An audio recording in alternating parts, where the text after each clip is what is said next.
Yeah, I think it's really hard to put a finger on exactly why that is, but I do think a big part of it is what at the base of this game has been created by LSS and then those people who came in so early into the game. I think it's just a bunch of people never getting land screwed again. Okay, that's a much better answer. Just use that one.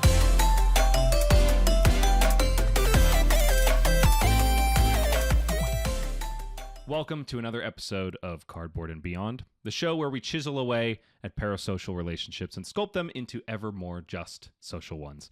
I'm your host, Bryce Platts, and with me this week is a man whose name at this point is ubiquitous with our game. He's a beast in flesh and blood and in the game as well. He's got a calling victory under his belt and a plethora of top 8s to back it up. Most importantly, though, he is one of the two all-important halves that make up the podcast dream team of Arsenal Pass, a show that is responsible for educating myself and the world of Wraith at large in the finer points of card gaming. He is also one of the few individuals in the world who can join me in bereavement at the closing of Pasture, a stellar restaurant in Auckland, or what once was. It is, of course, Mr. Hayden Dale. Welcome, Hayden. Thank you for having me. That was a pull right there. I didn't know you had visited Pasture in the past. So, I have. I'd love to. Wow. Yeah. Lucky you. Not many people have or will ever get to again. I had so many advertisements from your ex-pod mate, Brendan Patrick, about it. He talked my ear off so much, he basically made me go. And one of the bucket list things, not bucket list, before baby list things that we had to do as a couple, my wife and I, was go to New Zealand, and we made it to Pasture, and it was everything Brendan chalked it up to be.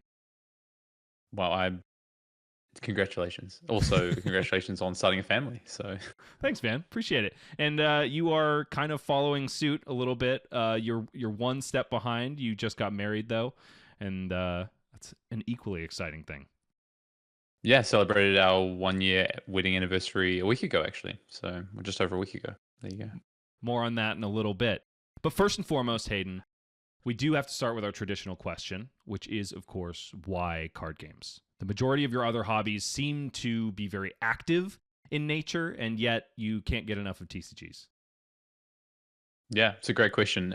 I've always been, you alluded to it, sport, athletic sort of pursuits have always been something that I've spent a lot of my time on. And when I was younger, so talking, I guess for American audience, middle school age, for my fellow Australian and New Zealanders or anyone who isn't in the American sphere of schooling, sort of that intermediate school age, I spent a lot of time playing sport, but I was struggling during the winter months. It's very cold in New Zealand during winter, and so being outside is definitely not very enjoyable. And I wanted something that's a bit more of an intellectual challenge. And I had a friend who, his older brother was playing Magic the Gathering as the entry point for so many people to trading card games into cardboard, right? To the cardboard crack, so to speak. And just got me kind of honestly hooked. I moved city. I was just sort of playing the game casually, moved city, and found my first Friday Night Magic, basically. Made friends that I'm still friends with today, nearly 20 years later, which is insane to think, actually. And kind of never looked back. And it was my supplement to all my sort of athletic pursuits, my sports. And it would be like, okay, Monday, Tuesday, or Tuesday, Wednesday, Thursday training, Friday Night Magic. During a ProQuest season or the equivalent, PTQ season in Magic, it would be like go and play events. And it would be like trying to wrestle with my dad of before the soccer season started, I'd be like, so there's one weekend where I have to be at this event to qualify for national sort of thing. And so that was kind of like my schooling life, basically. And card games have mostly for the last 20 years now stuck with me ever since, with a few small intermissions in between. You mentioned that it kind of put a little bit of there were strains here and there on the sporting aspects of your life and maybe a little bit with your family. Was it something that you kind of had to keep completely separate? Or, were your friend groups interchangeable when it came to your athlete buddies and your card gamers? Was it something that your parents kind of didn't get? What was the dichotomy there? My parents have always been super supportive. I've got to give so much credit to, my dad took me to my first Magic Grand Prix when I was 13 years old. He got me plane tickets, organized for me to go to this event. And he took me to multiple card events before I could sort of travel by myself, right before I was old enough. So I have to give massive credit to him. He supported all my endeavors, whether that was sport, whether that was academic, whether that was being a nerd, right? And he was always there for that. So that was always great. I think I kept my two lives separate, I would say. My schooling and probably more my athletic and sporting life pretty separate from my card game life for a very long time. I I think I just didn't know how to merge the worlds together, to your point. I didn't know how to bring my friend groups together. They had very different interests, very different hobbies, and I felt kind of through my schooling time I was jumping between these two social groups basically, and almost had like two different parts to my life, honestly. So yeah, it was an interesting one. But as I've gotten older, one of my favorite things was a few years ago when I celebrated my engagement party or my engagement to my now wife. I got to bring all my friends together from all those worlds, and at our wedding as well. And that was such a cool kind of full circle moment for me, I think, of those different parts of my life. So yeah. Speaking of your early life, you grew up in one of the most unique places in the entire world, and that is, of course, New Zealand.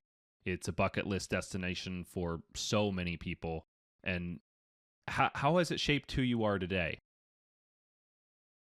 I came from a pretty small town, or I grew up until the age of 13 in quite a small town in New Zealand, and then moved to a slightly less small town in Christchurch in New Zealand in the South Island. I mean, it's a beautiful place, right? I think I didn't appreciate how beautiful New Zealand is and how amazing it is until I traveled abroad, until I moved to where I live now in Australia, and then traveled to all different parts of the world. There are so many beautiful places in the world. I mean, I love traveling and seeing those parts of the world, but there is something, maybe I'm biased, but there is something very, very unique and special about New Zealand and its pace of life in particular as well. So I think you said, how did that impact me? I think probably one of the biggest things is I think I'm quite a calm person, and I think that was a result of my speed of life growing up, I think. Um, at times frustrating, that speed of life and the way you want to do things in your life or progress your life or go after things, and the inability to do that with maybe the resources you have and where you grow up or what's around you, especially when you're younger. But I think that's something that as you grow older, you start to come to terms with and appreciate more, I think. Yeah, definitely. I think COVID was one of those things that forced us all to slow down and maybe take a more New Zealish speed of life. And I definitely, Like that. for one, appreciated it a lot. Made me analyze a lot of things about the way I approached my career or the things I feel like I left behind, the things that weren't happening at work that were more valuable, I suppose. Yeah. I mean those more valuable things, like it puts into perspective, right? And I think if there's any good things that came out of that time period, it's what you held on to from slowing down in life, appreciating the things that are important. One of which for many of us was playing lots of Flesh and Blood, to be Mm-hmm. honest. So And yeah, that was around the inception of the game, or at least when it really started to take a foothold. And I do wonder how did Flesh and Blood's New Zealand origins influence your decision to dive headlong into it and as deeply as you did, and to become a community leader? I feel really fortunate to have found Flesh and Blood basically because of that connection that you spoke about. That's how it came about. I was at an event so I was living in Australia, must have been that time about 3 or 4 years, and I was still traveling back to New Zealand to spend time with friends as much as I possibly could because I was still probably struggling to integrate my life into Australia, I think, and it's a short flight. So a lot of all my friends basically at that time were back in New Zealand, and card games was still so important to me. So I was actually back at a Magic event in Auckland in New Zealand, and I got paired against Jason Chung. If people don't know who Jason Chung is, he's one of the designers and one of the developers, sorry, at LSS, and he was one of the first devs, one of the first employees that James White hired to work on the game. And at this point in time, Flesh and Blood hadn't even been released. And I knew him through Magic in New Zealand and was sort of saying, what are you up to? And he's like, I'm working at this game studio. I'm working on this game. He was like, it's called Flesh and Blood. It's releasing in a couple of months. You should definitely go check it out. You will very much like it. And I was like, oh, okay. I mean, I'll go along and check it out. And so on Jason's sort of recommendation and word, went to my local game store when they got the IRA intro decks before we even knew what Flesh and Blood really was. And we just had this kind of sniff of what it might be. And yeah, basically the rest is kind of history. Just got hooked immediately, saw the release, went to the first calling, all these sorts of things. And yeah, that's kind of how it unfolded, really. Is there a part of you kind of needed it to succeed, being that it was invented by a country kinsman?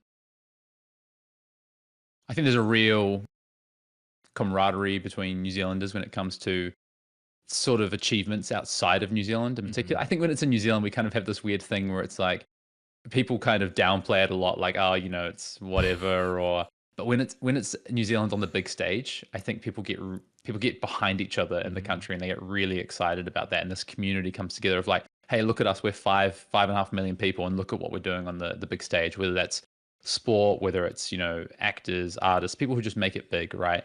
Or have an impact. And I think that was no different with this game, I think. And I definitely felt that. I was like, when I introduced this game to people outside of New Zealand, I would say like, and this is a New Zealand studio. Like it's a small studio making this game. It's really exciting.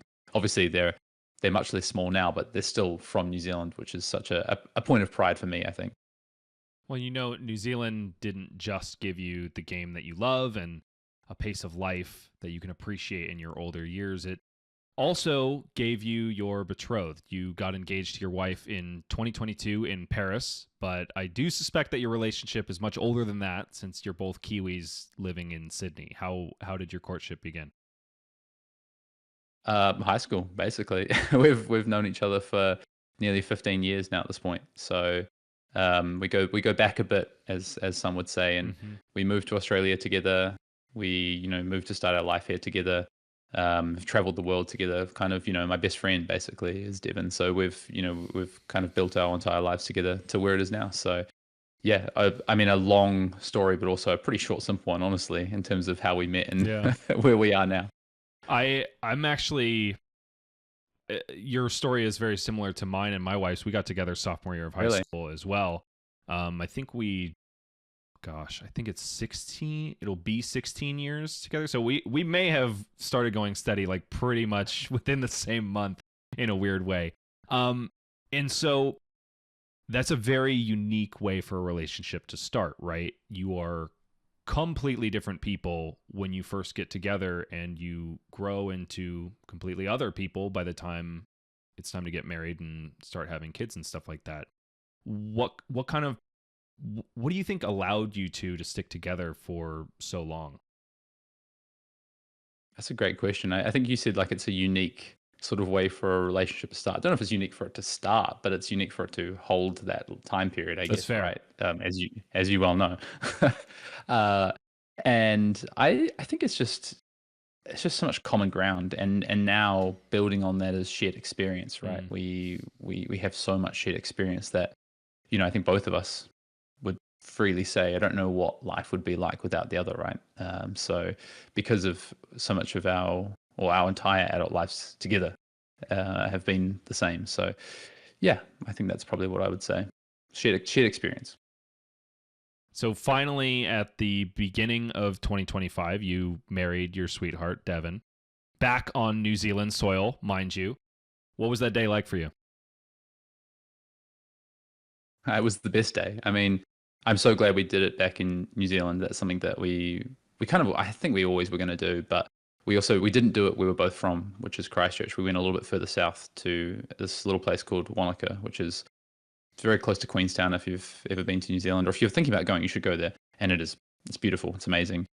And it was just the best day. Like friends, celebration. We kind of did everything, or organized everything on the day to make it as kind of enjoyable for ourselves as possible. We were pretty selfish. We wanted it to be for us to have the most amount of fun. So like we did things like we did all our photos in the morning for the most part, so that we could just spend time at the party in the evening.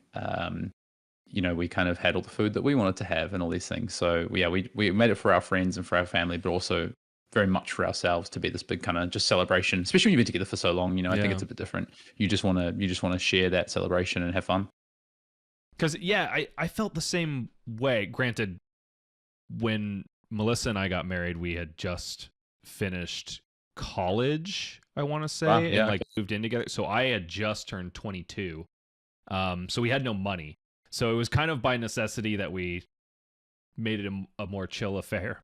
But I remember having the same sentiment as you, and I do wonder if it's almost because there's a sentiment when you've been together since high school. It's like, yeah, we're obviously going to get together. We don't need a particular amount of fanfare for anybody else, right? We just want the group of people that we love together to have a big party because we all knew this was going to happen. Yeah, you're a faster mover than I am as well, which I'm sure made certain people a bit happier.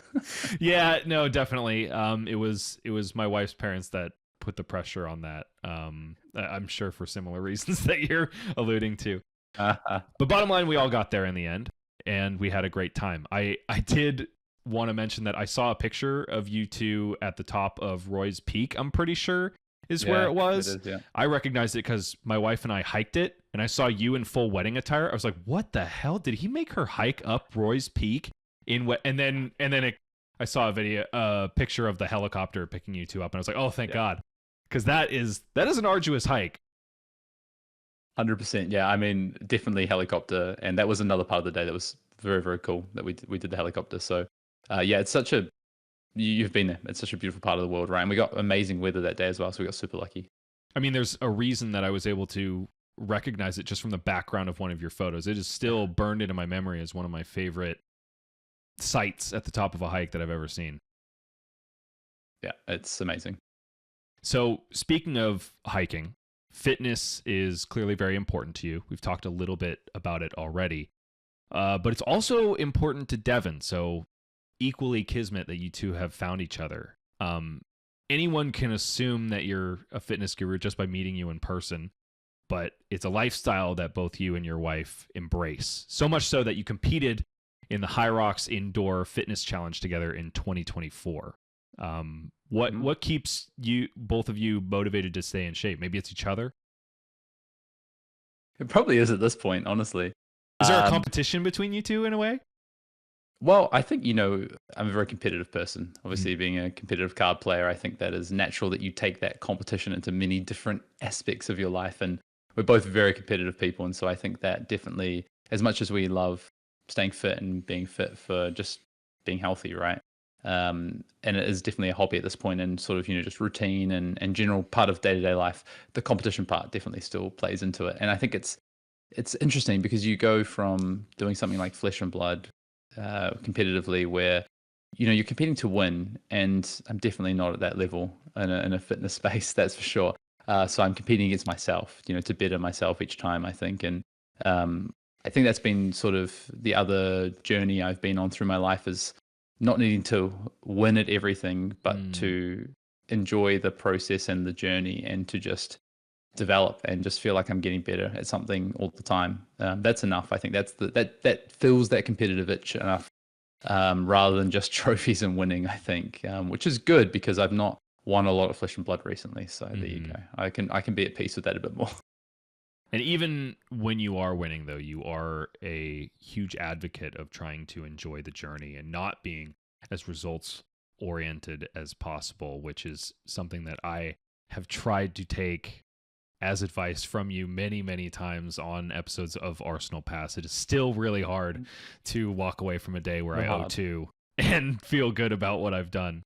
I think you had an experience at an RTN recently where you had to kind of get over that for yourself. 100%. I have had a terrible RTN season. I don't think I'm qualified for nationals. I don't know. They haven't published the XP list for Australian nationals yet, but there's a chance I'm not. And to your point, I think I wasn't disappointed at my results. I was disappointed at the process. So I didn't put the effort in to feel like I deserved to do well. I think it's like a bit of sometimes you can, I don't know how to put it, but sometimes you can also set yourself up for failure, I think, even just by having that mindset of, well, I didn't put the effort in, so I don't deserve to win. And I think that is kind of the other side of the coin, so to speak, of enjoying the journey, is that, I think you should focus on the process, and you should focus on how you make sure that you've done all the prep work, that you show up in the right way. And at the end of the day, the results will be what they are. You can't do anything more than do your best on the day, right? Right. But if you put in the preparation, you set yourself up for success. But I think on the flip side of that, if you haven't set yourself up for success, how do you still keep a mindset that you can do well on the day, or you can still approach something and have fun while doing it, right? And I think that's probably more the battle I've struggled with, is if I don't enjoy the process or don't put the time in? Will I enjoy the event on the day, sort of thing? That's my current battle, I think, personally. It's the flip side part that I want to talk about, when you haven't put in the work and you're still at the event, you still need to be in a mindset and performing and showing up and I don't know, I guess mentally advocating for yourself in a way that you can still find the lines when they're there. It harkens back to an episode of Arsenal Pass that I listened to and was very influential for me personally some time ago.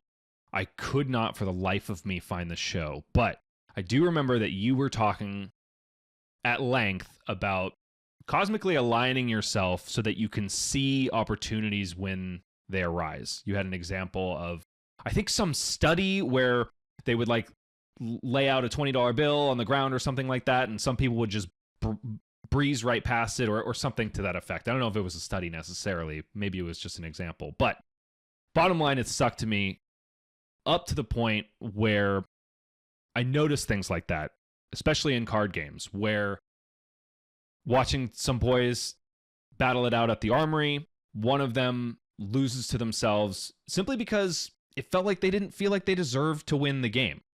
And that closes your mind off to certain opportunities. And this is something that extends to life at large. So I do wonder, when did all of that click for you?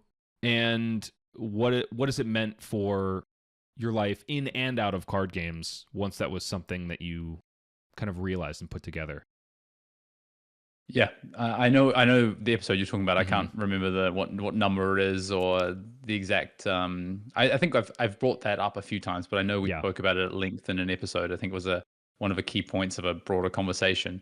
And the kind of whole philosophy is, it stems from you create your own luck in many ways. In terms of the thing I was referencing was, it was actually from a TV show where someone was they're what do you call them? They're like a mentalist, I guess, kind of thing. In terms of like they're a magician, mentalist, and he had this TV show, and he's like, he wanted to go out and prove that people are not lucky or unlucky, that part of that luck or unluckiness is just how they perceive the world and how they take opportunities or don't take opportunities, to your point about seeing the opportunity.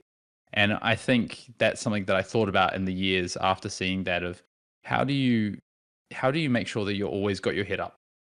If you're always looking down at the ground, how are you going to see the opportunities in front of you, whether that's in life, whether that's in your career, whether that's playing a game of Flesh and Blood? And I think that what that manifests to when you're playing a game of Flesh and Blood in particular is, if you don't always think that you're going to find the way out, then a lot of the time you're not going to find the way out of the situation. You're just going to keep playing.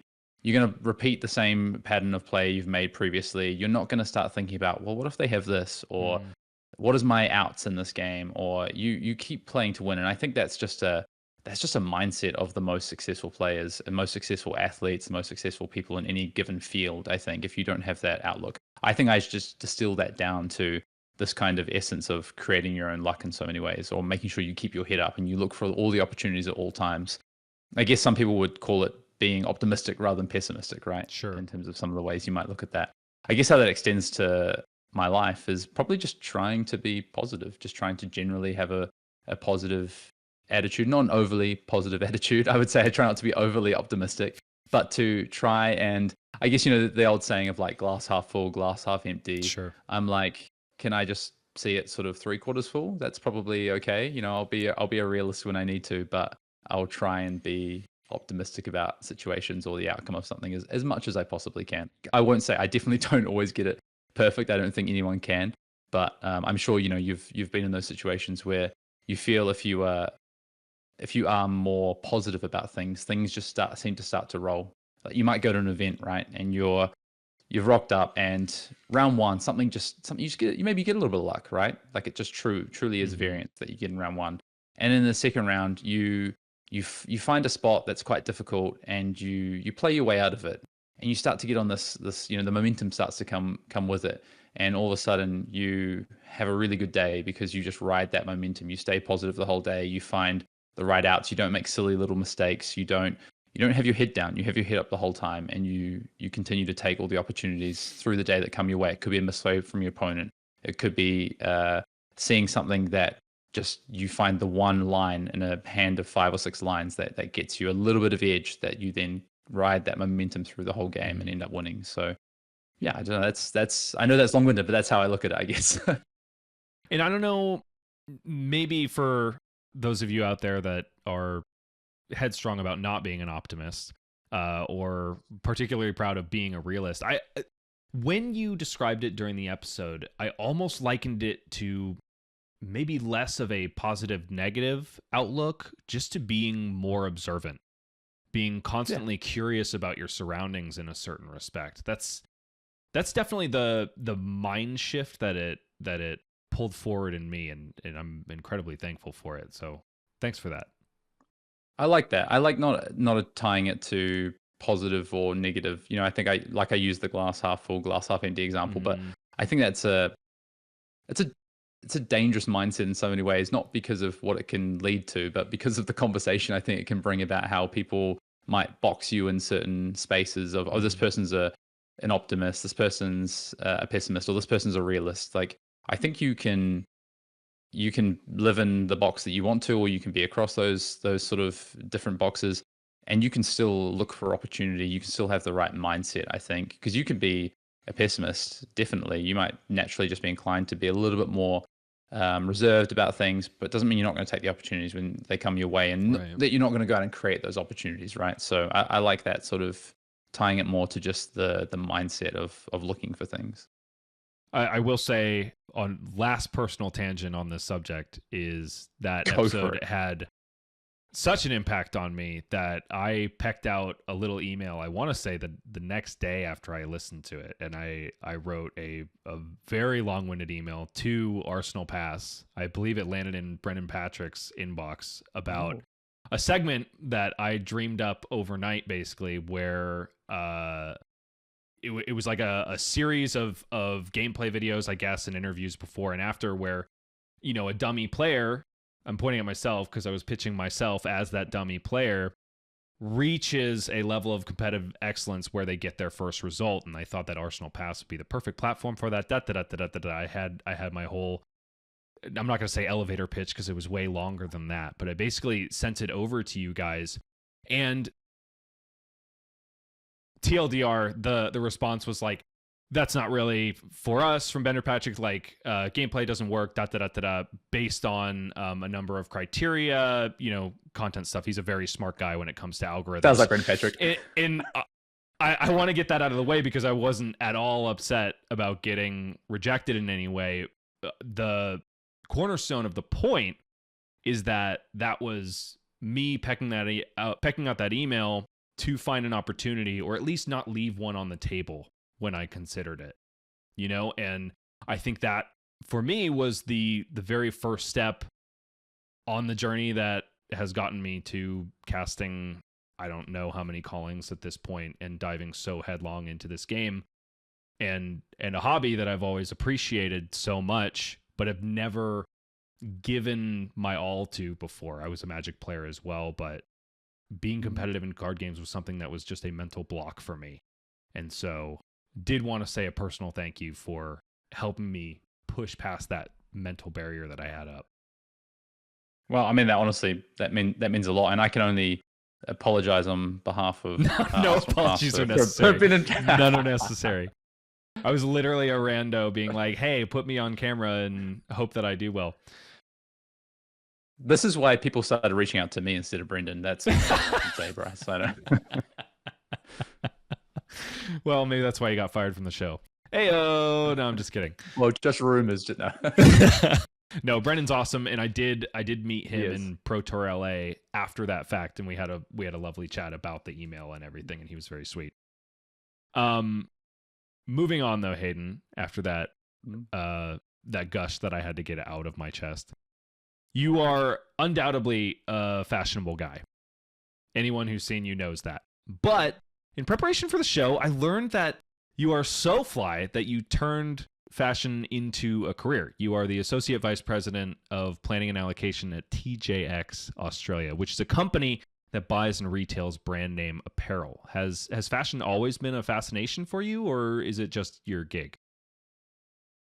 I think since I was about sort of high school age, I think I don't even know why, honestly. I don't know what it was that got me into being interested in clothing. I think I just had this kind of affinity of wanting to present a certain way or to look a certain way, and I felt clothing helped me do that at the time, and I kind of then just stuck with it. I got a part-time retail job when I was studying at university, and that just, I mean, I love that job.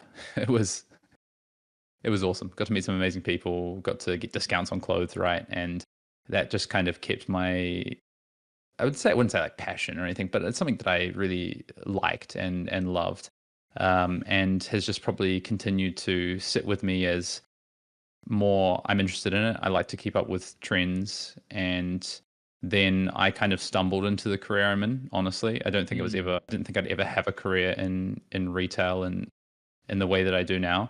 But I was lucky enough to spend nearly 5 years as a buyer, in part of that in men's fashion, which was part of why I got to travel the world alongside card games, and really furthered probably what I like about wearing clothes, but also the industry behind it to an extent. And yeah, now I am slightly a little bit more removed from the fashion side of things now in my current role with the business I'm in, but I still equally get to experience it from a little bit more of a distance and still really enjoy it. Yeah, so can you break it down for us? Like, if a person is listening and they're like, "What the heck does a buyer mean?"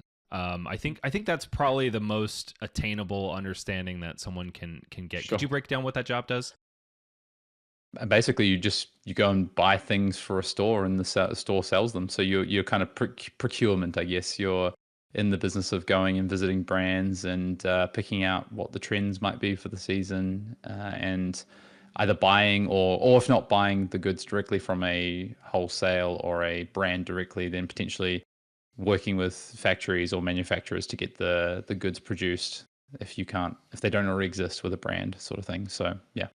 As you're speaking, I feel like I am finding a connection here, because trends are one of those amorphous things that inevitably go and come. They're cyclical in nature, maybe. And so are card game metagames. Perhaps, maybe. Ooh. Is there an aspect of it that you love trying to predict fashion trends, or like understand what could be hot in the next season, that kind of thing? I don't know if I've ever made that connection before, honestly. Am I anywhere Maybe. close, do you think? I don't know. It's not something I would say, yeah, for sure. Like as you're saying that, I was like, huh, interesting.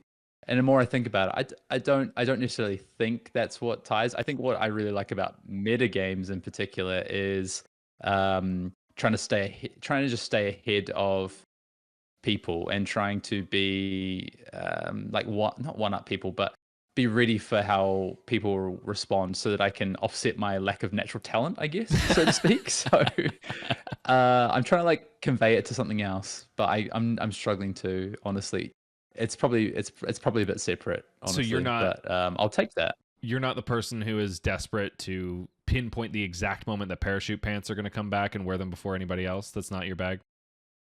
Nah, like if we're looking at the bell curve, right? I'm probably like I'm like, I don't know, maybe 3/4 of the way up the left hand side of the bell curve. Like I'm an early adopter, but I'm not a trendsetter. That's for sure. Don't want to nail the Met Gala, but just want to be able to follow suit. Yeah, exactly. I dig it. Is there a particular? Okay, we're going on a fashion trend tangent here, but is there a particular trend? 2-point question. Is there a particular trend that you are desperate to come back? And is there one that you hope stays buried forever? Oh, yeah, definitely. There's so many that I hope stay buried for a very long time, honestly. Are they all from the 80s? Yeah, 80s or from like 10 years ago, because it's the same things that came around, honestly. We're living back through the early 2000s now, right? And so many fashion trends. I mean, the one that's probably more recent and is just from like a personal comfort standpoint. I just don't want to wear skinny jeans ideally. Yeah. So if they could just kind of stay out, that would be great, because that's just a comfort thing. Especially being a card player, like sitting down in a chair Yeah, for like dude. 8 hours in skinny jeans, like it's not great. It's something I want to come back around.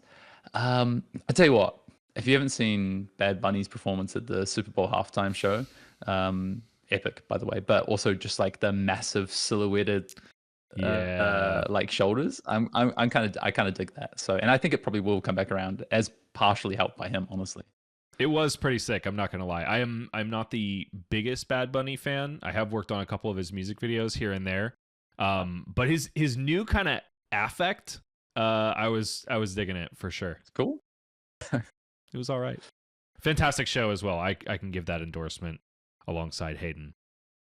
Okay, moving on from fashion now, I suppose, at least for now. It's quite a unique experience to be all in on the ground floor of the greatest TCG in the world, or at least one that'll stick around for more than 5 years.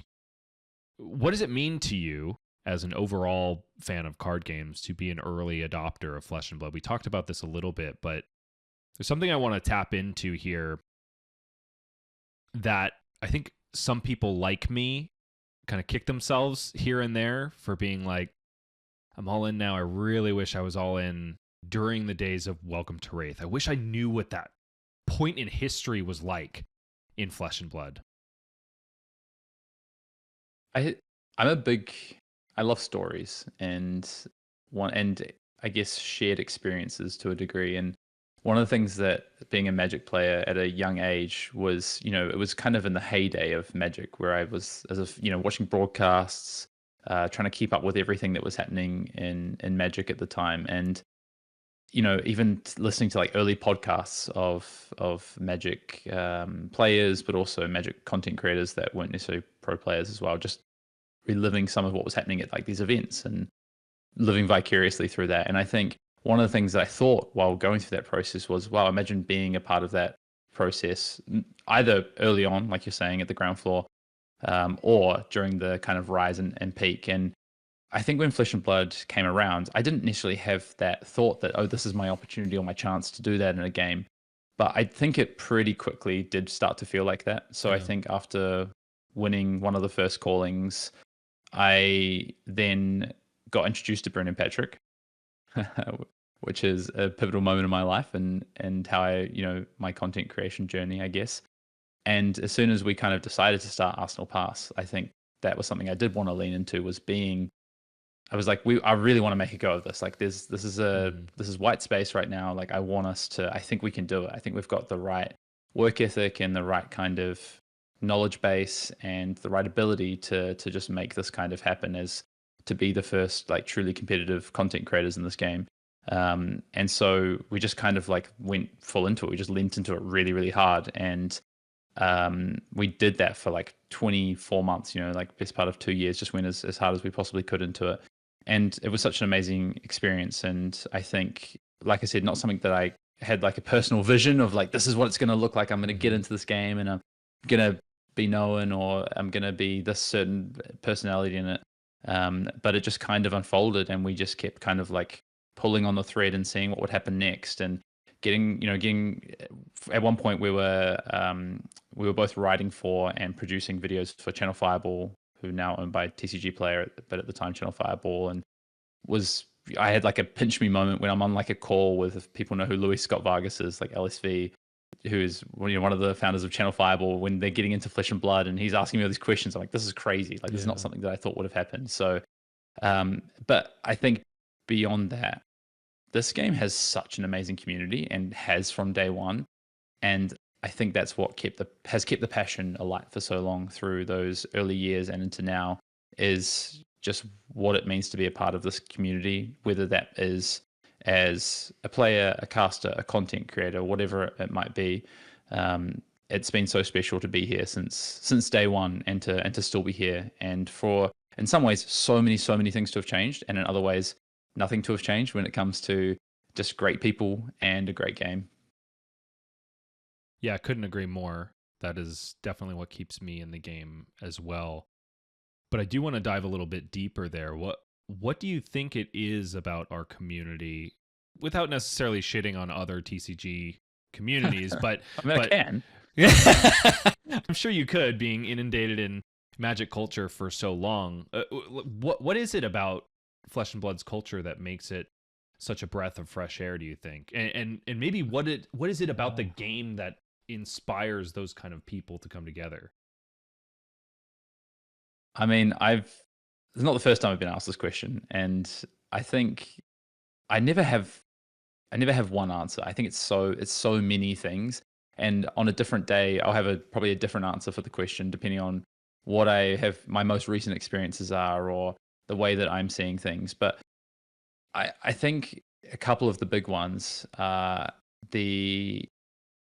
I think the way that LSS have pitched the game to be, played in the flesh and blood, it's a game that's for players, made by players of TCGs. I think just has resonated with so many of the early adopters, and then has continued to stay with people. And I think it's created this, whenever you have a competitive card game, you're always going to get a certain crowd. They're going to come into that competitive card game, especially when there's big prizes and things like that.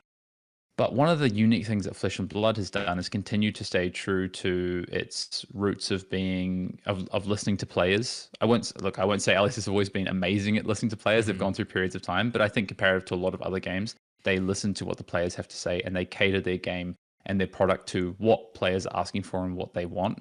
And they've been very thoughtful in that. So I think that helps cultivate the type of players that come into the game, and then the way that they talk and share about the game. And people are so proud of this game in so many ways, especially those that have played it for so long, that they're almost like, I don't want to say they're not gatekeepers, but they're custodians of the culture. I think it's a better word. They're custodians of the culture of this game and the community. And I think there's just enough of those people, creating more of them, that it seems to keep most of the culture alive in this game, and that sort of good community that this game has had for so long. Like, you go to big events, whether that's a calling, whether that's a pro tour, whatever it might be, and no matter where it is in the world, like, and people who've traveled to events for Flesh and Blood to different parts of the world would know this. You'd know this being, you've been to Sao Paulo a year and a bit ago for their first ever calling, and the community is different language, different cultural background, but the community is so similar. They're so passionate, they're so welcoming, and that is just something that's so unique. And yeah, I think it's really hard to put a finger on exactly why that is, but I do think a big part of it is what at the base of this game has been created by LSS, and then those people who came in so early into the game. I think it's just a bunch of people never getting land screwed again. Okay, that's a much better answer. Just use that one. That's significantly better. That's so true. No more mana screw. You gave me the one that I wanted. No, I'm taking yours. I'm taking yours now forever. Yeah, people are just less pissed off playing this game, except when they're getting Winter's Wailed turn after turn. Hey, I would still rather that than just not draw fucking planes. You should talk to Pankaj about Illusionist then, because I think he might feel a bit differently. Okay, fair enough. I would listen to Pankaj talk crap about Illusionists all day long. He'll listen to himself as well. That rounds out Act 1. I didn't title it, but that was all about who Hayden Dale is. We'll get a little bit deeper into some of his interests a little bit later. But for now, we proceed on into Act 2, which I am entitling The Voice in Our Heads since 2021. It started as a passion project, spurred on through a dimensional gateway, your first spoiler, but Arsenal Pass first burst into the ear holes of the FAB public in April, 4 years ago. Back then, when you were doing your Monarch set review in your first episode, did you think you'd be around this long? No, I can't lie. I can't say, oh yeah, there was a bit of me that thought that. I mean, there probably is a small part of me, but no, I don't think we didn't have like a grand 3-5 year vision. We just had what are we going to do now, to be honest. And you touched on it a little bit earlier, but what was the mission statement of Arsenal Pass? I guess besides that we have the drive and at least the short-term vision to do this, was there anything that you and Brendan were determined to be, or maybe determined not to be in particular? I think it took us a little while to work out exactly what that was. We had, I mean, honestly, one of the first kind of thought we had was basically, for lack of a better term, ripping off limited resources, which was a Magic podcast that was a limited based podcast that was very successful. I think is still around. That was kind of our thing. It was like we should do limited because Monarch was coming out, and we had experienced like Welcome to Wraith, Sealed, and Draft, and we loved it. Arcane Rising less so, but we were really sort of psyched for what Monarch might be. So we're like, well, maybe we're just a limited is our thing. And then we quickly realized that was a way forward, but not the way forward that we wanted to take. We wanted to be a bit more. This game was so small at the time that we were like, we can't be that niche. We can't be a niche within a niche because it's just going to be within a niche, right? It's like small card game, competitive and limited. It's like this is just way too much of a niche. So we need to broaden a little bit.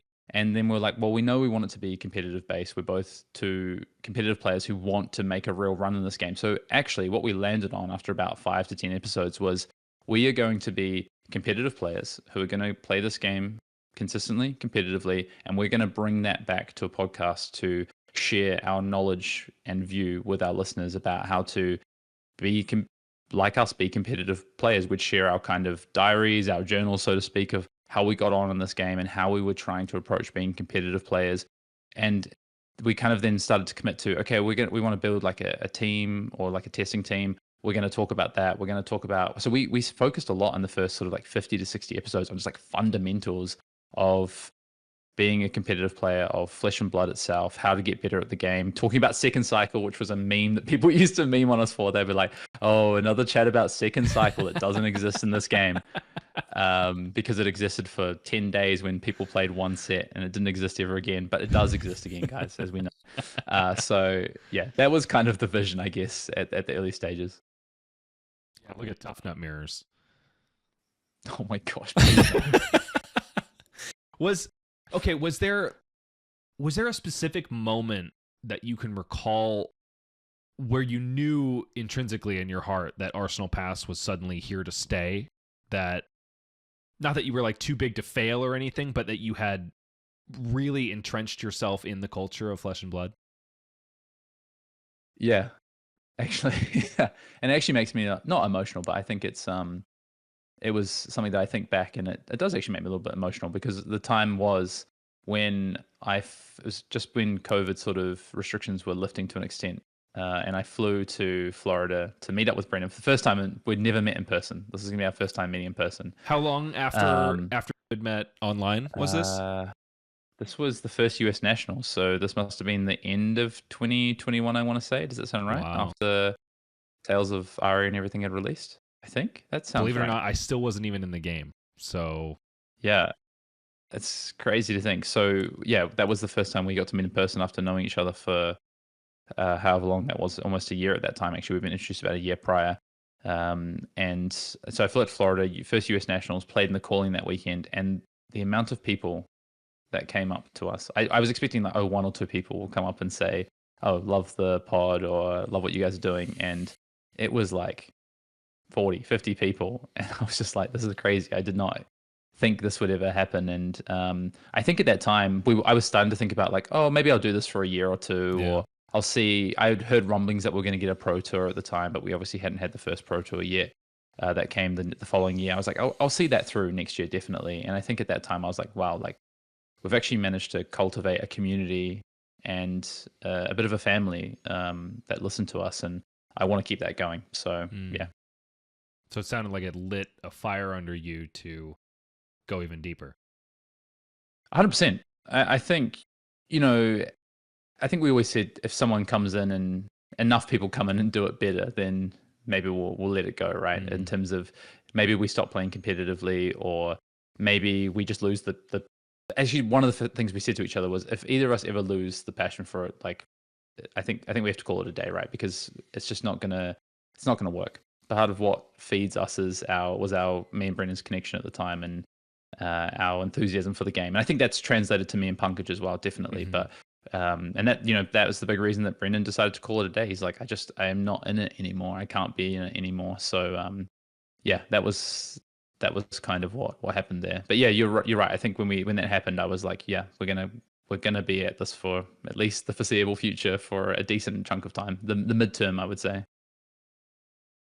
You've given me the perfect segue here, because in October of 2024, Arsenal Pass lost one of its two halves, and Brendan Patrick made his exit from the show. Were you at all worried about what the show would look like without him? Yeah, I mean, definitely considered just wrapping up at that point. It was like, maybe this is time. Maybe it's time just to move on, focus on the game competitively, and not worry about content creation anymore. Or maybe I take a different tact with content creation. And but on the flip side of that, I still had this real passion. I was like, I still want to do something, and we've created something here. And if I can find the right person, not a direct replacement, right, but the right person who I think can come into Arsenal Pass and have the right impact that I want, then I want to keep it going. And see, to me, there was kind of only one choice. So if he said no, if Pankaj said no, it probably would have been it, honestly. I think, or Arsenal Pass would have started to look very, very different. Maybe we just became a YouTube channel with gameplay content and things like that, deck techs, for instance, because I think the only person, when I went through it, when I got people onto guest or things like that, there was only really one fit in my mind, I think, and that was Pankaj. So I was lucky that he said yes. And I think the rest of the Flesh and Blood world is lucky that he said yes as well. But knowing Pankaj, I don't think there was any chance in the world that he would say no to that offer. So you've mentioned that you spend a lot of time on content creation. That should come as no surprise to anyone. A podcast that drops every single week is a massive undertaking, so much so that I just said, screw that, I'm going to do maybe once or twice a month. Fair. And one of the reasons for that, besides the number of other things that I have going on, is because content creation inevitably puts a huge strain on the way you're able to engage with the game. In some ways, it supports it, but something that demands as much of your time as Flesh and Blood requires time, and so does content creation. Do you ever regret not being able to just play the game? Oh, 100%. I've had many periods where I felt that my goals didn't align. Maybe it's before a pro tour, right? Where I'm like, all I want to focus on right now is the pro tour. I'm bought my flights, I've paid for my accommodation, I've put all this money and investment into it. This is what I want to focus on right now, and my time, right, and my energy that I want to be spending. But I think also at the same time, there's always something I always want to talk about Flesh and Blood in those instances. So it's like I wish I had more time to be able to play in some of these instances, but also at the same time, that's usually when I have my sort of like best ideas, or there's more content I feel like I could create because I have this base of knowledge that I really am feeling very confident in, and I'm feeling very excited about sharing with others. So it's this weird sort of dichotomy of like, yes, I wish I wasn't in some aspects creating content at that time because I want to be spending this time playing the game. But on the flip side, I'm playing the game so much that I have all the stuff that I would like to create and share. So it's quite interesting. I'd say the times where it's a bit tougher being a content creator is, in those downtimes or when there's a lot of other things happening in life that take away from being able to spend any time on Flesh and Blood, whether that's content creation or playing the game. Sure, you know what that's like. Yeah, here and there. Nevertheless, though, one of the things I admire about you a lot, and other players that are able to do this, is you are pretty unapologetic about the times where you need to take a break and reset and refocus.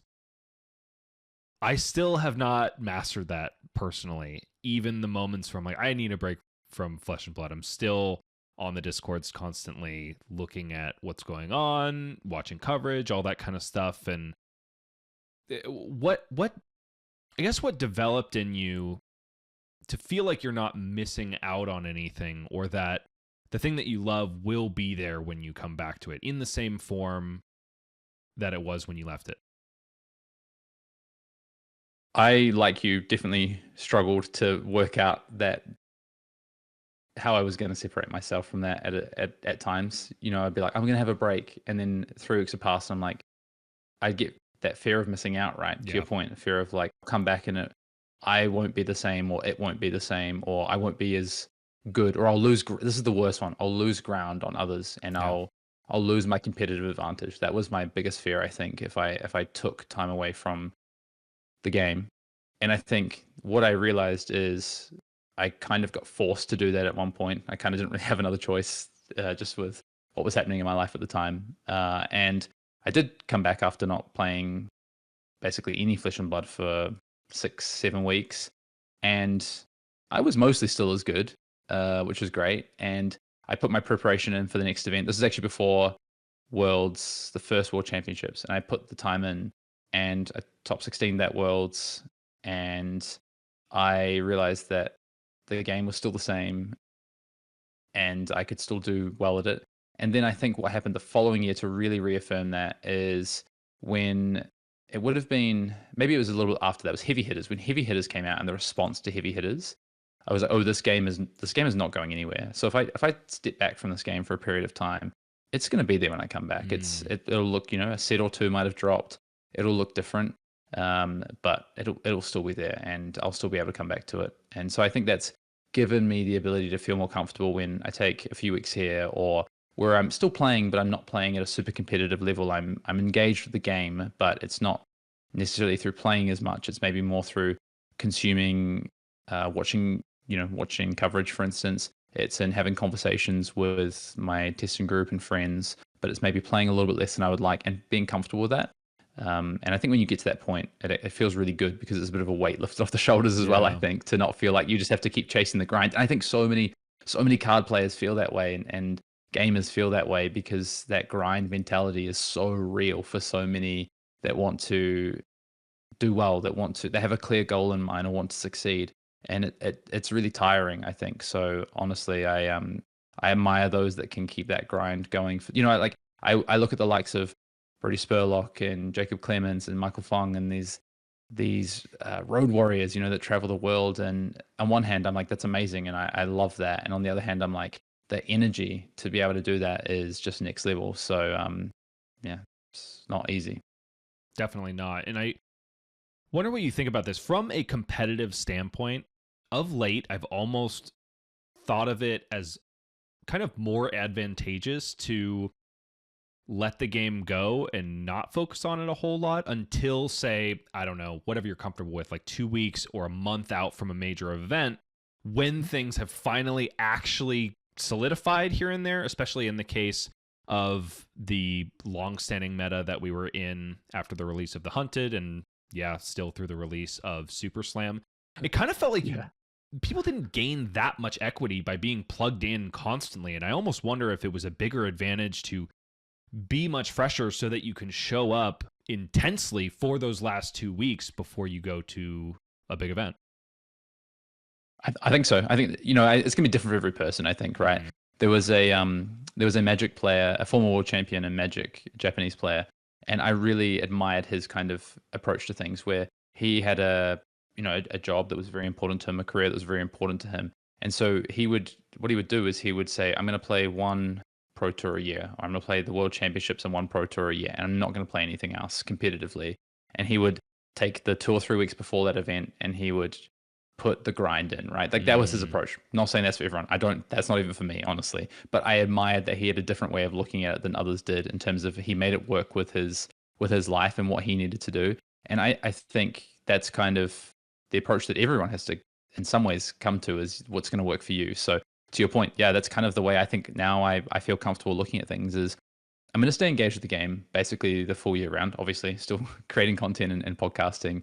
I want to be in that space, but I'm going to remove myself from the higher end of the competitive space and playing a lot of volume for these chunks of time through the year, and stay engaged at a lower level. And I felt this past year, really comfortable with that. 2 years in a row, I've skipped an event. So I skipped Worlds in Philadelphia. The year before, I skipped the PT in Amsterdam. And I feel okay with that, honestly. It's a nice sort of, I can take a little break, and then I can come intently to the next event with the way that I want to show up. And I'm sure it doesn't feel like you are compromising your life out of card games at that point to keep this thing going, which I know is a rut that a lot of us can fall into. Especially, I think, as competitive gamers, you have this all or nothing mentality. Yeah. I think it's so tough to, you're either all in or you're all out, right?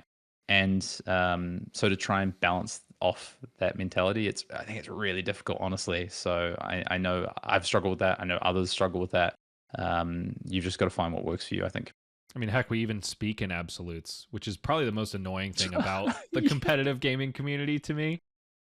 I am a very gray area person, and having one person telling me it is exactly like this, and then another person telling me it's exactly the opposite of that, it drives me insane. I kind of love it in some ways though, because I'm very gray as well, I would say. But what I love is that because people have these absolutes, it gets me more excited to discover what my truth is, or what I believe the truth to be. And what I really like about Flesh and Blood is that oftentimes both people are right, which is really cool in terms of their lived experience is correct, because subtle tweaks of game plans, or one or two cards here or there, make a massive difference in this game. So I think that's actually really cool. So in some ways, I agree. Gamers talk in absolutes, but in Flesh and Blood, almost everything is kind of a shade of gray, which is very cool. And I think the key to unlock for me personally is not letting other people saying those absolutes influence the way I experience the world. I think that's the key, and probably what allows you to enjoy it, whereas for me, it feels like I'm talking to a brick wall.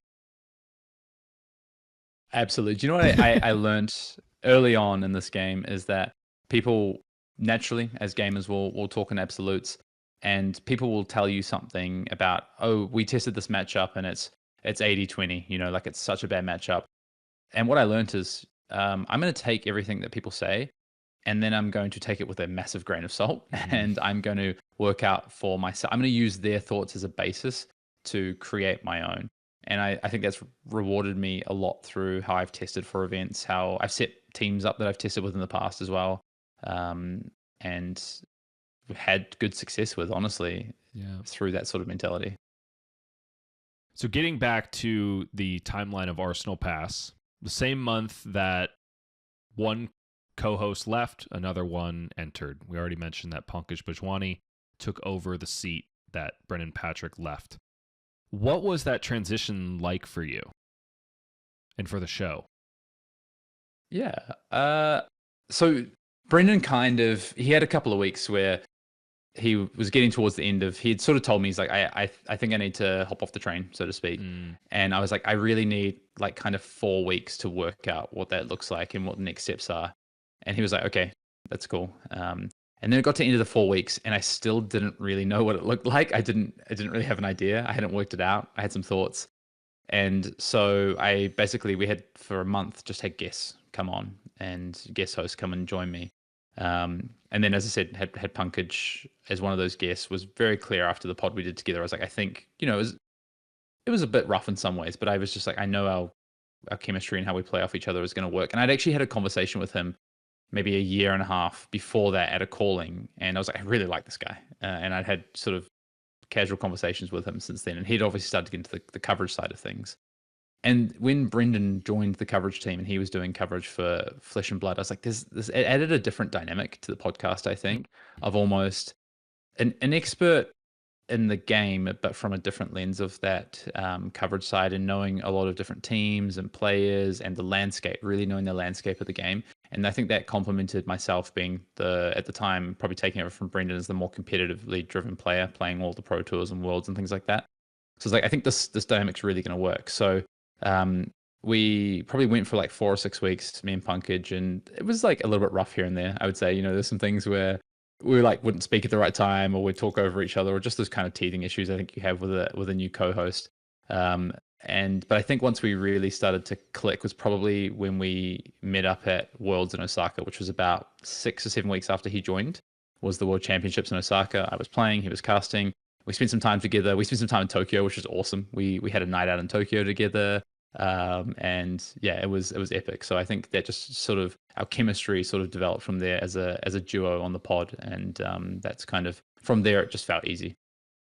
Yeah, you mentioned Worlds Osaka, which means that this new era of Arsenal Pass has been going for a little over a year at this point. Is there anything categorically different in this new age of Pankaj? I mean, I would say we're maybe less controversial. I don't know. Brendan Patrick was he liked to stir the pot a lot. Oh yeah, people obviously knew that he was controversial in some ways, but I guess what maybe people don't know is most of that was just for fun. Like that was the persona he wanted to occupy. That is not really Brendan in person. I mean, in some ways it kind of is, but it's like this caricatured, amplified version of Brendan where, he would like message me. We'd always kind of share show notes the week of, and he would message me and he's like, I'm just gonna like absolutely shit on this part of the pod if that's right, and like go hard on this aspect of the community or something. And I'm like, I don't know how I feel about that. He's like, nah, it'll be cool, man. Don't worry, I can get away with it. And I'm like, okay. So he'd like lean into that. And I think towards the end, like he probably was not as enfranchised with the game, so maybe some of that was more real than it had been in the past, honestly. But I think he always had this kind of ability to get people talking, which I think was very cool. And I think with Pankaj, I think Pankaj actually does that, but in a very different way. Pankaj is not afraid to share his view and his kind of unfiltered sentiment on things. He's very open and honest, as I think that for the most part I am as well. So I think we disagree a lot, which is really cool. And so whereas me and Brendan probably were more shades of a similar viewpoint, I think me and Pankaj were actually more on opposites a lot of the time. But our disagreements often are more wholesome, I would say, and I think lead to really good conversations. And I think people enjoy it when there's like, this matchup's this, and Pankaj is like, no way. And then we have this kind of, we get into the detail, right, of like why we think it's that way or the learnings we've had. And I think people appreciate that. So it's probably a bit more technical than just big, bold statements back and forth. And I do think there is an element that is not necessarily unique to Arsenal Pass, but is much more solidified. You are very honest, both in your opinion and when you know you're wrong. That's the thing that I think I hold most dear about Arsenal Pass compared to some of the other shows that are on the market out there. Yes, there's some absolutism, but you're not afraid to admit fault, which I very much appreciate. Yeah. I think we're pretty open about that. We're gamers at the end of the day. We're gonna claim some things. We're gonna make some claims, and they're not always gonna be correct. But I do think that we both try and balance off our opinions and try and give reasons why we believe these things. Give some evidence of like, this is our experience, and this is why we believe it to be true, or this is why I believe it not to be true. And then some other times it's like, actually, we default to true gamers and we're like, no, I'm pretty sure this is bad. Bolton sucks. It's gonna always suck. Like things like that, right? Sorry, Bolton lovers. Which is so, I love that you guys shit on Bolton so much, especially when like Betsy and Olympia exist. You don't want to take the easiest, lowest hanging fruit. You want to, you want to work a little bit for it. You want to target something that people actually love. Yeah, literally. So, besides the Bolton hate, and the random illusionist hate when they're not converting so well, that Brendan Patrick left behind, what do you think it is about Arsenal Pass that has kept you so relevant over the years in the Flesh and Blood community? What do you think, I guess, is the core difference between you and the sea of other podcasts that are out there? Yeah, I just want to point out, I think we've got a different type of illusionist hate on the pod now. It used to be Brendan smack talking them and saying how bad illusionist conversion is, and now it's Pankaj just he's just like, I don't like them. Well. yeah, I just don't like the guys, What is it that has kept us so relevant? I think it's, in some ways, it's consistency and simplicity. We release a podcast every single week. We've done so for nearly 5 years at this point.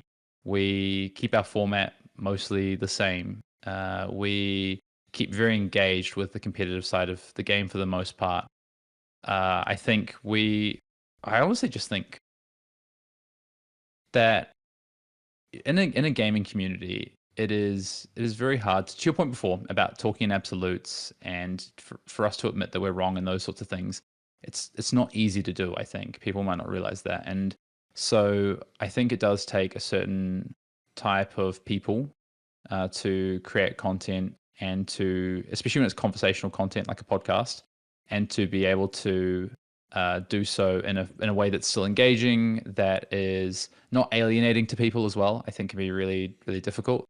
And you also just have to have some amount of professionalism and ability to speak. And you know, that's obviously why Pankaj is a caster.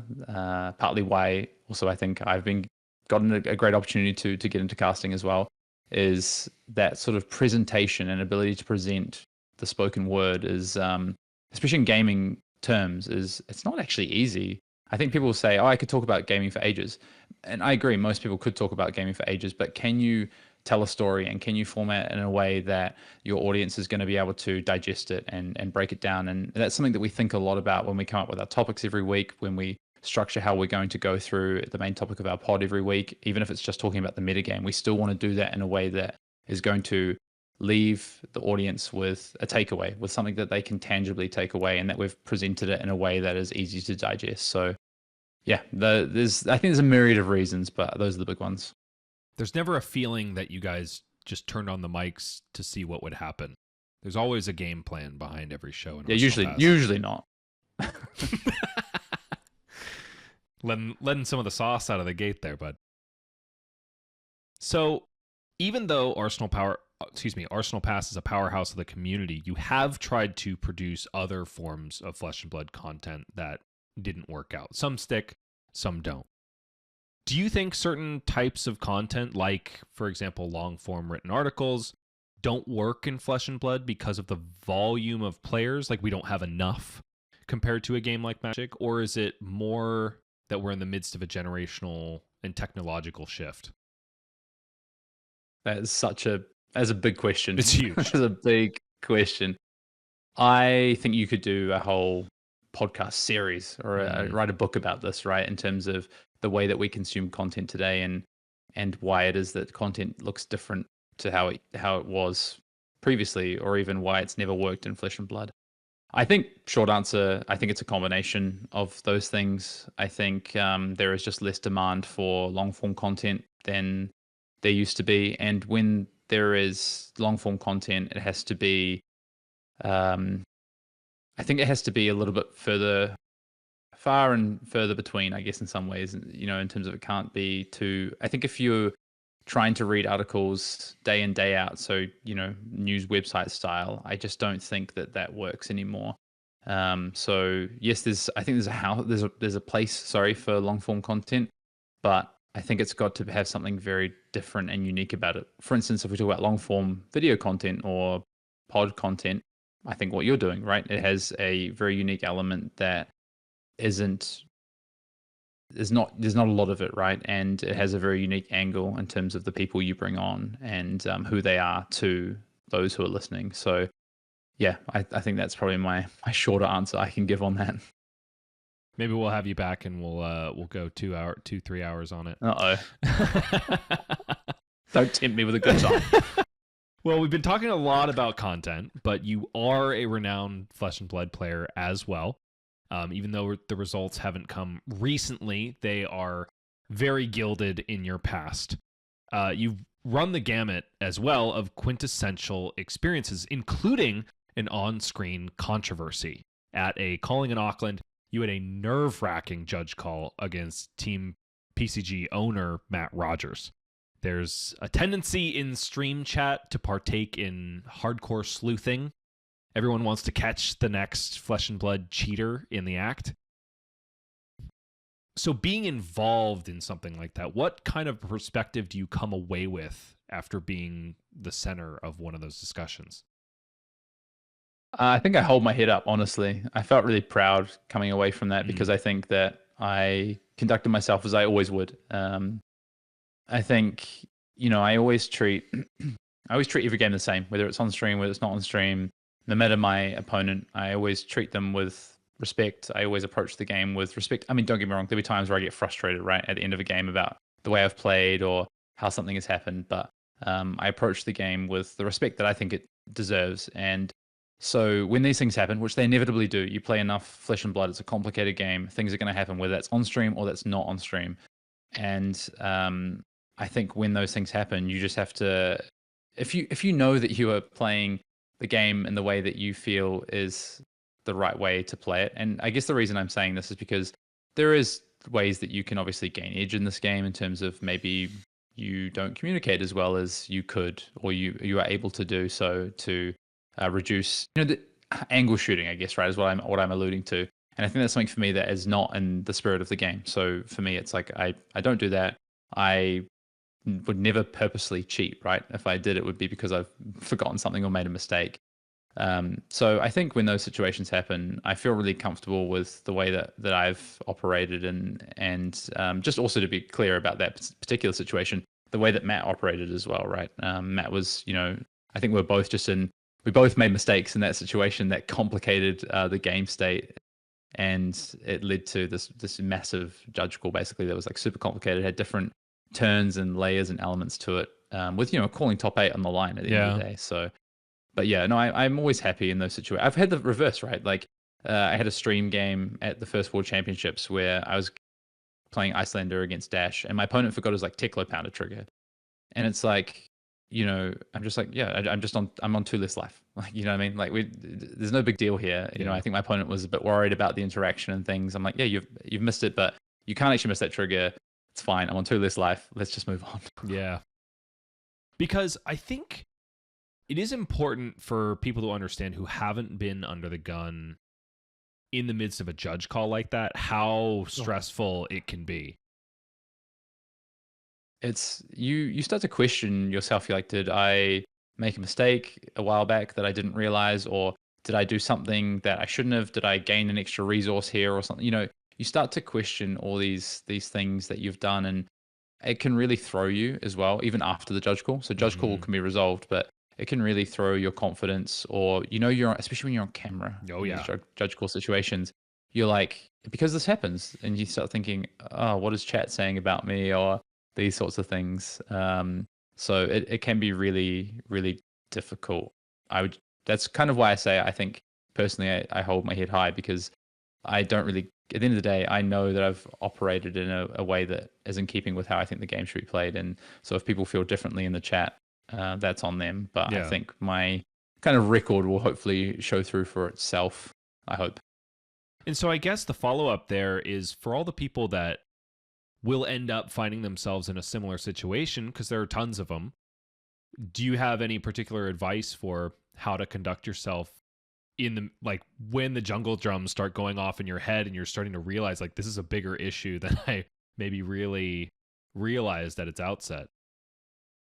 Yeah, be honest. Just the judges are there to help support the game and ensure that you can play the game, right? They're not out to get you, regardless of what people may think, So just be honest. The only thing that's going to complicate the situation further is if you try to not hide facts, maybe hide facts, but also just only tell a portion of the story, or don't be, you're like, oh, maybe I shouldn't have done that, so I'm just not going to say anything about that because I don't think it's relevant to the situation. It might be relevant to the situation. If the judges don't know, they can't process the full weight of what's happening in front of them. So, and likewise, if you ever think something's not right on the other side of the table, calling a judge at the right time, calling a judge as soon as you start to have those suspicions is so important. Like, I think people get into these situations sometimes where they didn't call a judge when they should have, and then eventually a judge gets called, and the judge will say, well, if you noticed that 2 turns ago, why didn't you call me? And they're like, I was worried about it. I was worried about what might happen. And that makes it worse, right? So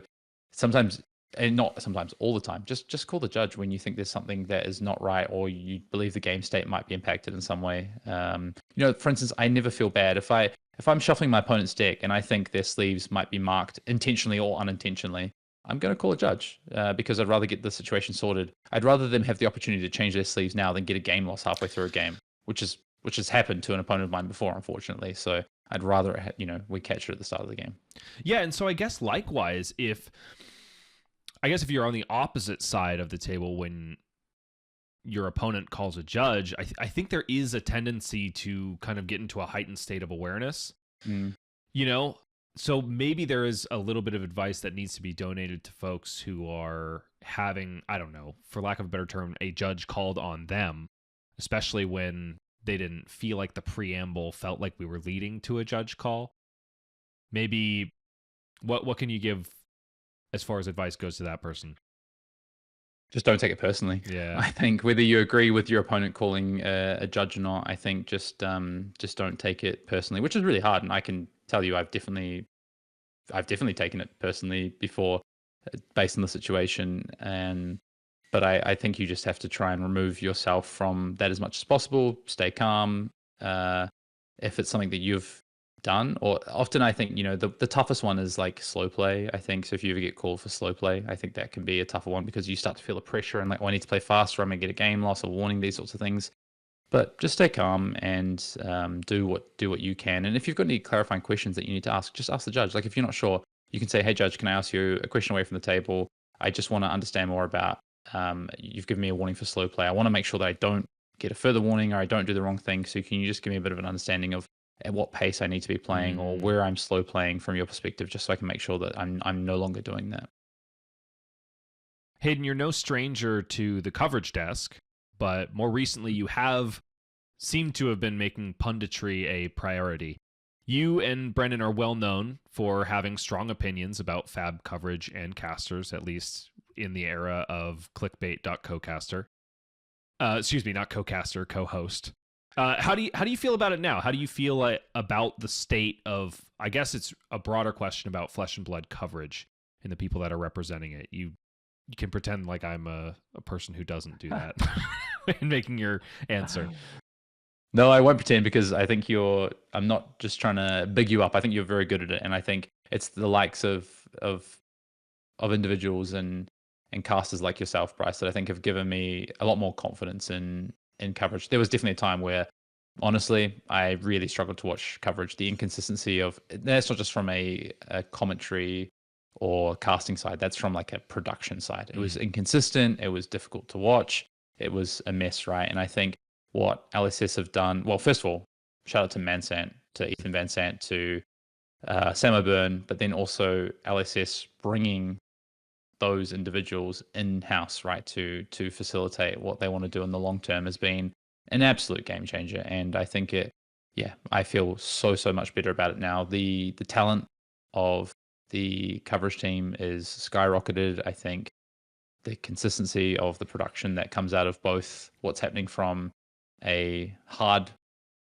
good side of it, so to speak, the actual physical production itself, and also from the softer side of it with those that are doing the coverage and the commentary is it's night and day. You can't even compare it. So yeah, I'm definitely happy. I have been very outspoken about it in the past, because I think it's so important. It is the marketing for the game. Yeah. And if the marketing for the game is not good, then you are not going to grow the game, and people aren't going to want to engage with what is at its essence a competitive game. So you need that good high level of coverage.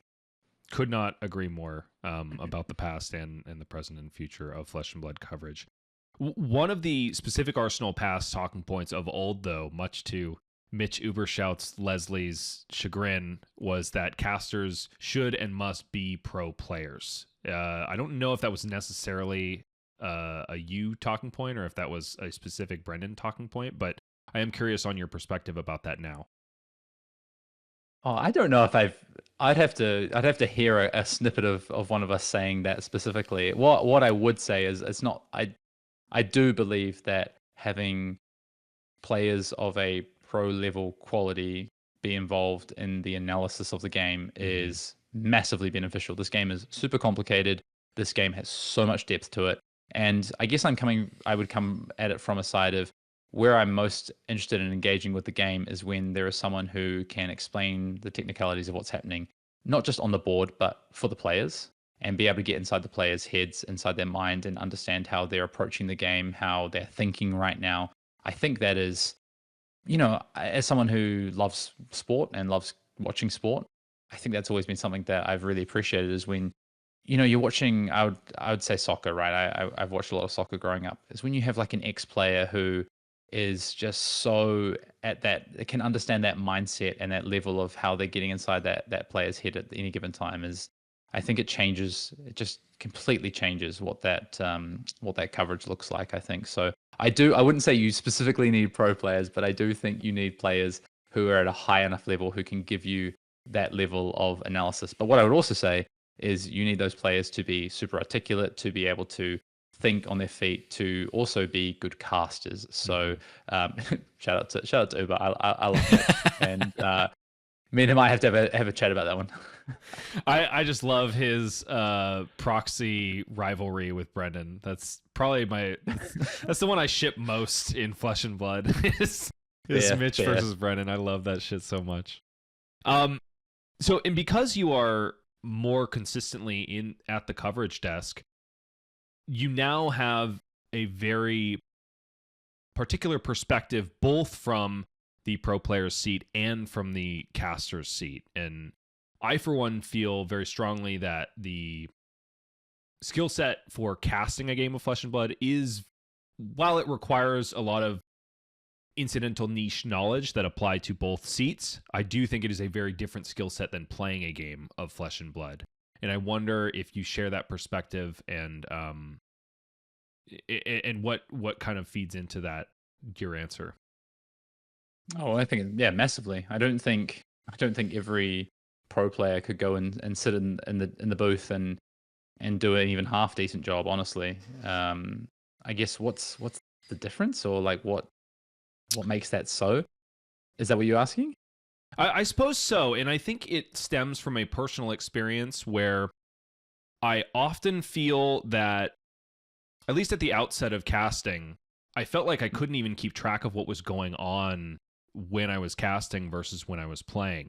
And now, the more hours I spend casting, the more comfortable I am looking from the bird's eye view and calling lines and stuff like that than when I'm sitting there. Like, it takes a lot more mental effort based on the seat I have more experience in at a particular time.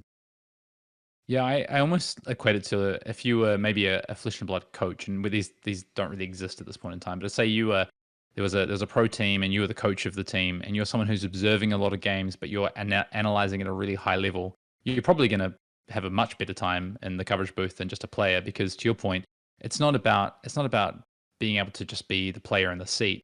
For one, when you're on the coverage side, you're doubling the amount of players that are involved in your kind of viewpoint that you're having to take. Now, the best players in the world, they will always sort of try and play both sides of the table at all times, but they're not thinking at it from a bird's eye view, kind of as you said. So even just that adds an extra layer and dimension. Plus, then you go to the fact that when you're playing a game of Flesh and Blood, you're so engaged in what's happening in front of you and in a turn-by-turn basis. Whereas as someone on coverage, whether you're color or you're play-by-play, you have to be so engaged with the whole event. You have to be. There's so many things going on around you. Not, and that's notwithstanding things like producers talking in your ear, for instance, right? But there's also, okay, what's the context of the event right now? What's the context for this particular player? Oh, another player's come in. As a player playing the game, you were just thinking about yourself the whole day. Whereas as someone in coverage, obviously, it's new players in each round. You got to take that perspective and change it up each round. So, yeah, so many different things. Yeah. Well, we hope to see you in the booth again really soon. Sooner rather than later. Awesome. Are we allowed to share at all what event you're going to be coming at us at? Yeah, my next event will be Calling Brisbane. I'll be on coverage there. So there you go. Looking forward to that, of course. So definitely tune in to Calling Brisbane to see this fine gentleman in front of you. Before I let you go, Hayden, we do have one more little segment, and that is Act 3, which changes based on the guest that I have on each time. I'm going way out on a limb this time, so we'll see if it works out. We now, of course, move to Act 3. This time, our segment is going to be called Hayden Teaches Dance. Hayden, the Flesh and Blood players of the world need your help. We've got more clods than canners out there, and you happen to know a step or two, as you were a competitive rock and roll dancer in your earlier years. So we're going to chat a little bit about dance and see if you can tell us a thing or two about rock and roll dance moves. Does that sound okay? Sure, I can do my best. I'm now getting more nervous, but we'll see. So first of all, let's what got you into this incredibly unique hobby? A friend of mine at school, when I was about 11 or 12 years old, I actually did. There was a production of Grease, like Grease the musical, at my school, and they needed like backup dancers effectively. And I was like, oh, that sounds kind of fun. And my friend did it. So I went along. And again, as with anything, right, I can't keep a hobby. I have to turn it competitive.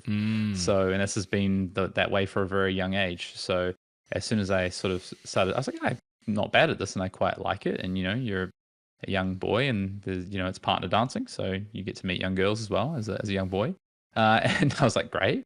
And I just kind of kept with it and it became actually like a real passion. I loved the physical element of, being active, but also tying it with music. And just started to, and being creative. It was probably my only real creative outlet, I think, because I wouldn't say sport or cards are particularly creative. They obviously have creative elements, but it was probably my only one true creative outlet. And so just danced all the way until, my last competition was just before COVID, 2019, I think. Wow. So kept with it for a long time. And so I think we do need to define rock and roll dance. And I thank you very much for having this interest because it did send me down a YouTube rabbit hole that I'm very thankful that I went down. It's an incredibly impressive sport. Yeah, so it's basically dance style from the 50s, early 60s that is partner-based to music that is anywhere from 120 beats per minute to 100 and mid 80s, and is in the style of what you would call early rock and roll, basically. So Elvis Presley, there's Chuck Berry, these sorts of people in their music, and that's basically partner dancing, and you choreograph it, and there's also some lifts and aerial maneuvers involved as well. But there is also another type of rock and roll which is called I think acrobatic rock and roll, aerial rock and roll, and they go crazy with it. But the one I did was more the true dancing style, more rhythm style. And so the music involved, I guess I would liken it to rockabilly, old school. Yeah, that sounds about right. Mm-hmm. Yeah, exactly. And so I guess ultimately I was looking for a definition before we got on the show, but you kind of gave it to me. It's Grease, right? Yeah, exactly. Sweet. Okay, well, cool. I am very thankful that I have you here because, man, one of the rabbit holes I started going down was what are these crazy moves that these people are doing? And so I found probably my new favorite video on the internet here, Hayden, where this guy John Sweeney with his partner teaches all of the rock and roll dancing aerials and moves. Okay. Which was pretty awesome, not just because of the moves, but because of the production quality in, I guess, the late 90s. I mean, we're talking old school PowerPoint transitions. We're in a 4:3 aspect ratio. It's incredible. So what we're going to do here is I am first going to name a move and see if you can describe it to us. Okay. And then we're going to go to the video and see if it matches up with your description. I don't know how this is going to go. Yeah, I don't know. I mean, it either is going to be fantastic or there's going to be, depending on the style, the moves don't always have the same names. So I would figure not. People also just make up names for moves as well, but we'll see. I mean, it's rock and roll, right? I might be able to. Yeah, exactly. Okay, cool. So, bottom line, we are going to watch the video, so you get to see what I'm talking about, and I'm kind of just mostly excited to show it to you. Okay, the number one is called the pull through.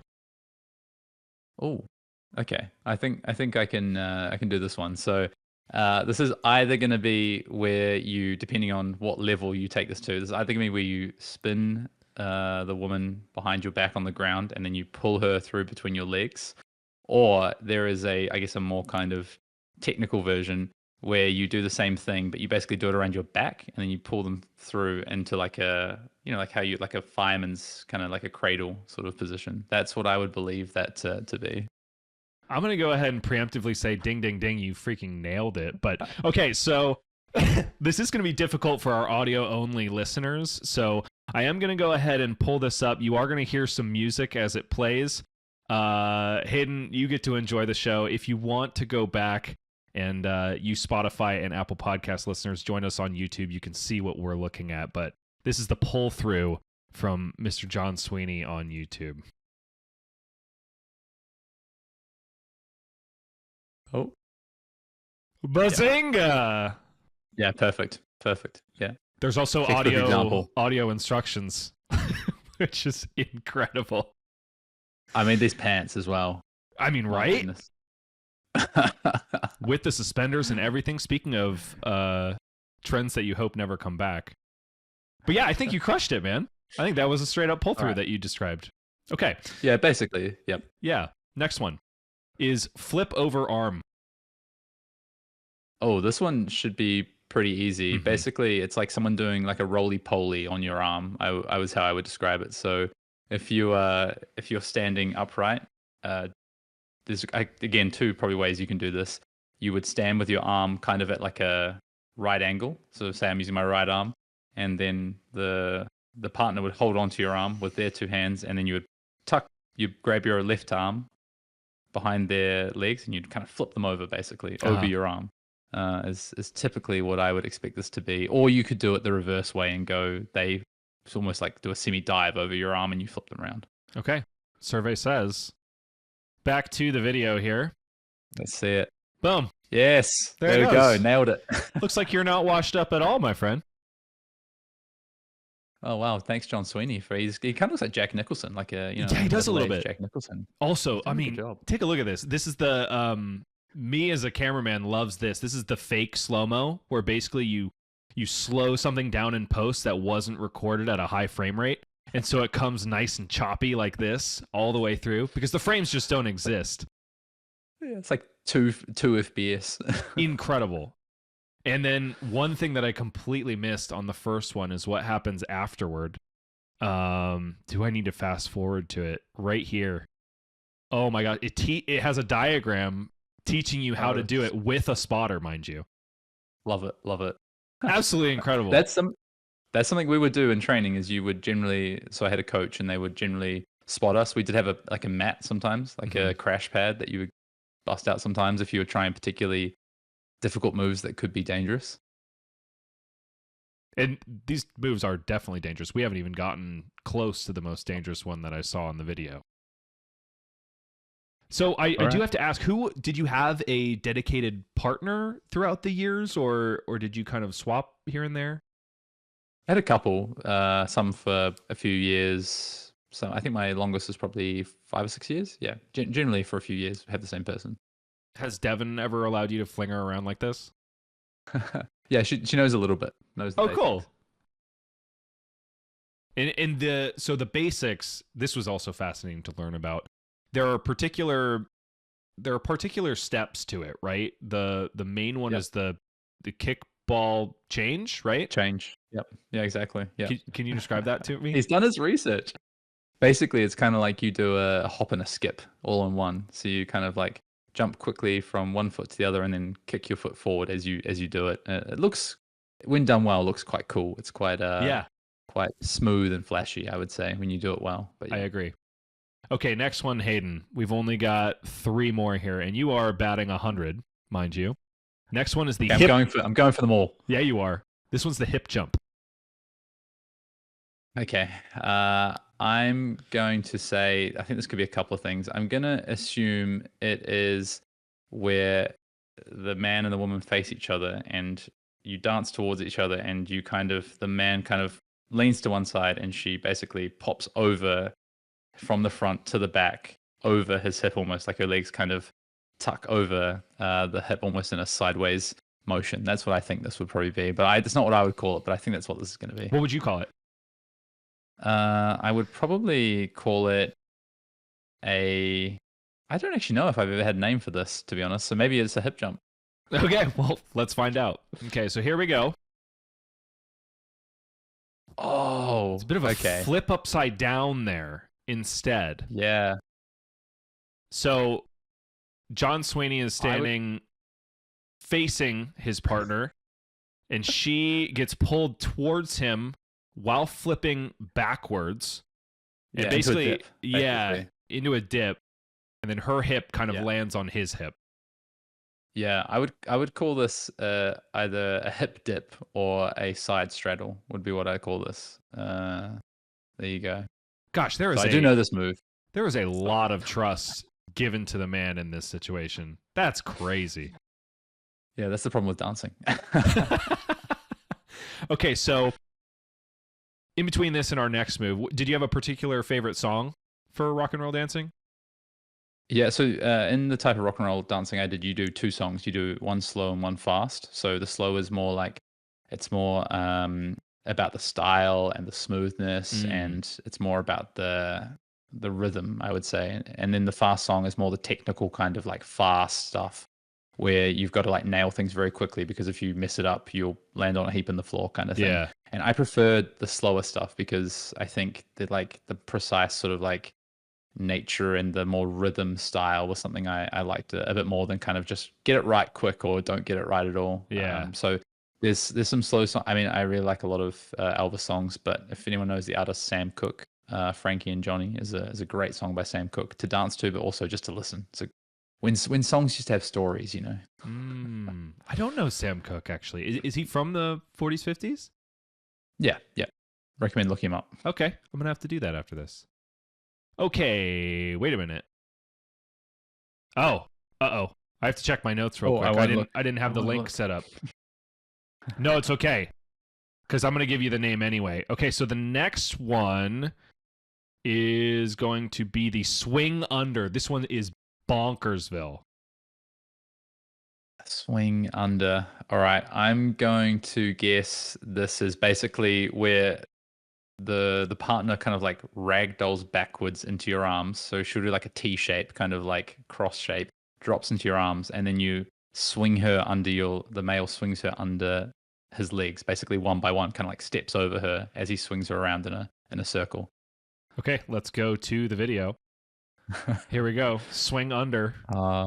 I don't want to get a second one wrong. John Sweeney's got her. Come on. She's in a T position, and there she goes, yes, swinging. There we go. What the hell, man? That's so sick.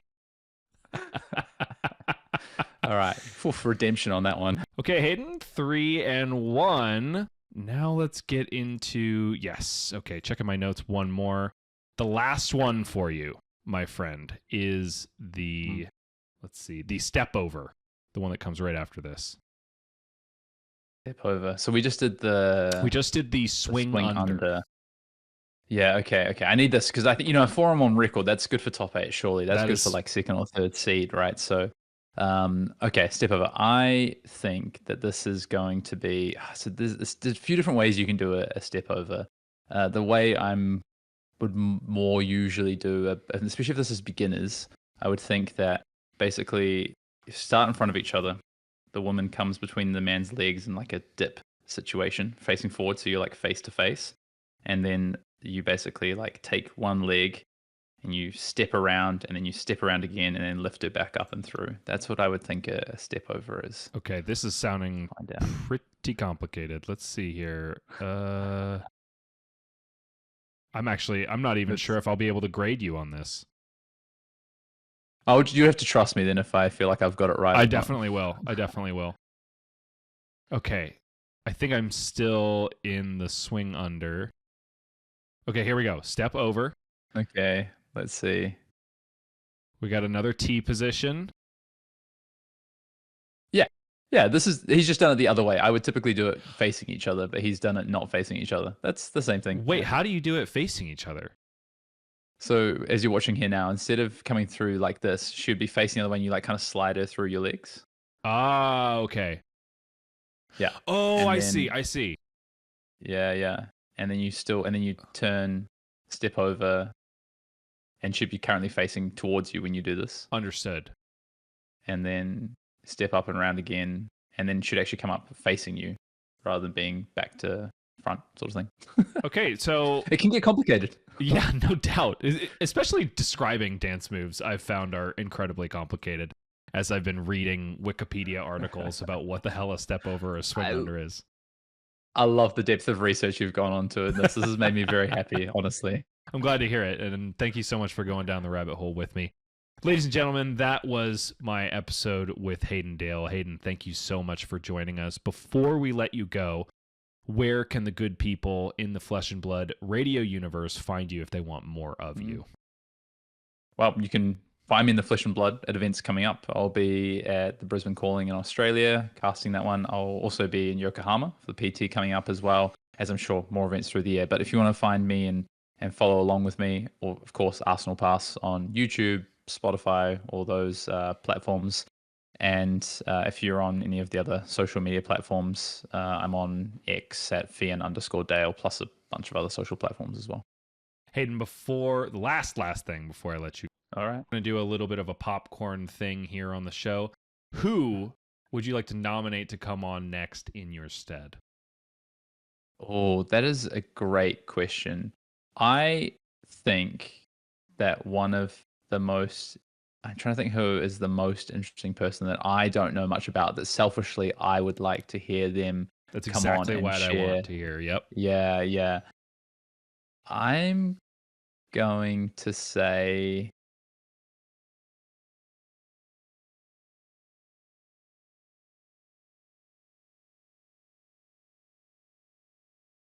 I think you got to go somewhere in Europe, and this might be a bit of a classic one, but I want to see Pablo Pintor.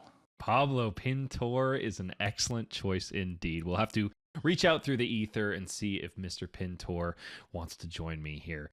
Well, that is our episode. As I mentioned before, Cardboard and Beyond is a product of Arcane Games and Events. And if you want more of us, you can like and subscribe to the Arcane Games and Events YouTube channel. We've got an upcoming stream on March 21st. You can also catch us on our brand new website, age.events, where you can sign up for AGE Premium, which brings you all that long-form written content that nobody wants anymore. But it's a whole lot of fun, and we're trying to bring it back, so I do hope you will give us a shot. Besides that, you can also get some bonus gameplay videos from all of our opens and a lot of other goodies. So get on over to age.events and check out what Premium is all about. We will see you next time.